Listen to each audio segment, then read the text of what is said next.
নাম ছিল মায়া। সে ছিল এক গ্রামের রাস্তাঘাট মেলা ফুটিয়ে তোলা ছোট্ট মেয়ে। সকালে সূর্যের প্রথম আলো ছড়িয়ে পড়লে মায়া উঠে মাঠের ধারে বসে সূর্য দেখত। গ্রামের শিশুরা আর একটু একটু কম করে ঘুম থেকে উঠত। মায়ার বাবার নাম রূপক, মায়ের নাম দেবিকা। তাদের সংসারে অর্থের অভাব। রূপক দুষ্কর কাজ করতেন, দেবিকা ঘর গুছিয়ে রাখতেন।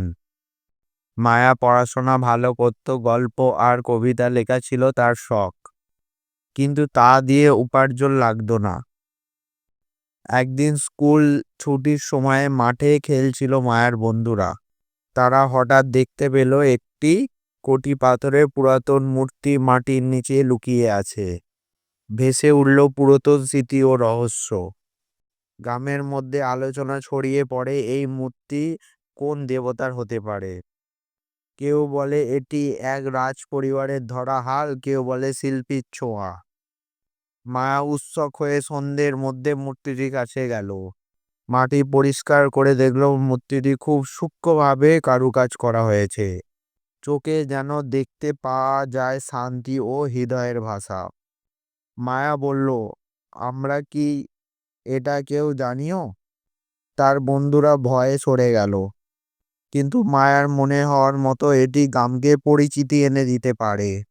সে বাড়ি ফিরে গিয়ে মায়ের কাছে গেল।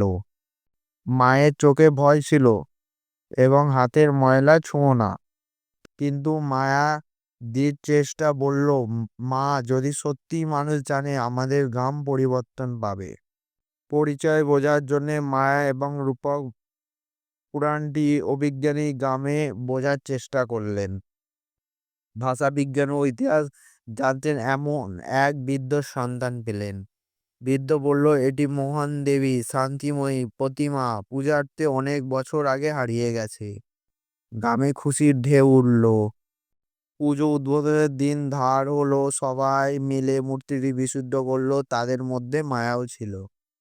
যখন মূর্তিটির সামনে ফুল, ধূপ, প্রার্থনা সহ হয়ে উঠল শান্ত কামনা, হঠাৎ গ্রামের শাসক এলেন সঙ্গে উৎসব উদযাপন করতে। 10 দিনের মেলা শুরু হলো। আশেপাশের গ্রাম থেকেও মানুষ এলো। লোক সাহিত্য, লোকনাট্য, গান বাজনা সব মিলিয়ে আনন্দ পরিবহন হলো। গ্রামের অর্থনীতিতে ক্রমশ উন্নতি হলো। মায়ার লেখা একটি কবিতা মেলার প্রাঙ্গণে পাঠ হলো। এ শান্তি, তোমার চরণে গ্রামের হৃদয় জাগে, তোমার আলোর আশায় ফুলে দুটি দেবের পথে। কবিতাটি সবাইকে ছুঁয়ে গেল।